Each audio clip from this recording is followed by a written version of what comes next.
Prochaine question de Étienne, 42 ans, naturopathe. Depuis combien de temps tu t'entraînes sérieusement? Depuis longtemps. C'est quoi ton objectif? 12 mois. Gagner 10 livres de plus en masse musculaire. Donc là, j'aurais aimé ça savoir longtemps, c'est-tu 5 ans ou c'est 25 ans? Mais bref, si tu as 42 ans, je vais assumer que ça fait 20 ans que tu t'entraînes. C'est quoi ton obstacle principal? La santé et entretenir mon physique. Ton obstacle, c'est la santé et entretenir ton physique. OK, ça c'est intéressant. Donc, la question, malgré une constance à l'entraînement, mes connaissances dans la matière, une augmentation graduelle de l'intensité à l'entraînement, un focus sur la récupération avec un bon sommeil et une alimentation axée sur les protéines et les aliments naturels et complets, je n'arrive pas à prendre de masse musculaire. Que faire? OK. Première chose que je veux faire, on va revenir à la charte du modèle Aragon-Helm qui est, tes attentes sont peut-être irréalistes actuellement. Donc, disons que ça fait 20 ans que tu t'entraînes. De t'attendre à gagner 10 livres de masse en 12 mois, c'est irréaliste. À moins que ça ne te dérange pas que peut-être 8 à 9 livres de ces 10 livres-là soient purement du gras. Okay? Mais ton objectif est probablement irréaliste. Si tu es naturopathe, j'assume que probablement que tu n'utilises pas de produits dopants. Donc, de gagner peut-être 1 livre de masse maigre par année, ça serait plus réaliste. Okay?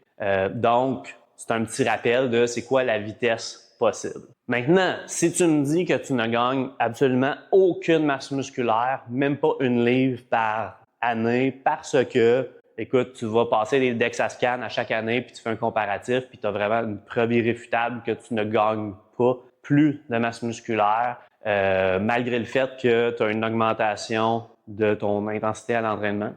Je vais te donner quelques hypothèses de pourquoi peut-être que tu as de la difficulté à gagner plus de masse musculaire.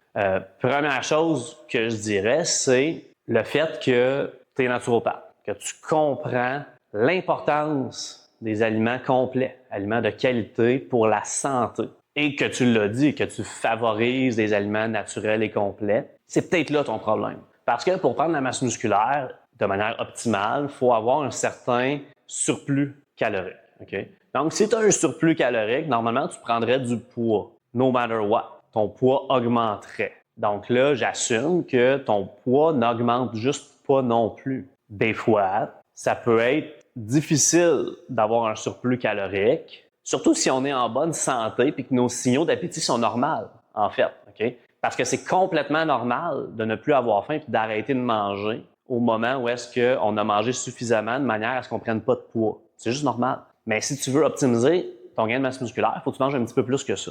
Là, quand on mange majoritairement des aliments complets, c'est plus difficile d'être en surplus calorique. Il faut que tu te forces davantage. Il faut que tu mettes plus d'efforts à manger de manière contre-intuitive. Puis c'est peut-être là le problème. C'est peut-être que vu que tu focuses à manger très complet, puis que tu évites les aliments un peu plus transformés, tu as de la difficulté. Donc, tu sais, quand on parle, mettons, de bodybuilding, de gain de masse musculaire, c'est pas rare qu'il va y avoir des aliments beaucoup plus transformés, tu sais, comme par exemple de la crème de riz. C'est probablement pas la meilleure forme de glucides si tu compares ça, par exemple, à des patates douces. Mais c'est beaucoup plus facile de manger 100 grammes de glucides en un repas si c'est sous la forme de crème de riz que si c'est sous la forme de patates douces. Des gens qui sont vraiment des hard gainers, qui ont vraiment de la misère à prendre du poids puis qu'ils ont tendance à avoir un appétit qui coupe très facilement, mais c'est pas rare qu'ils vont introduire des fruits séchés au lieu de des fruits,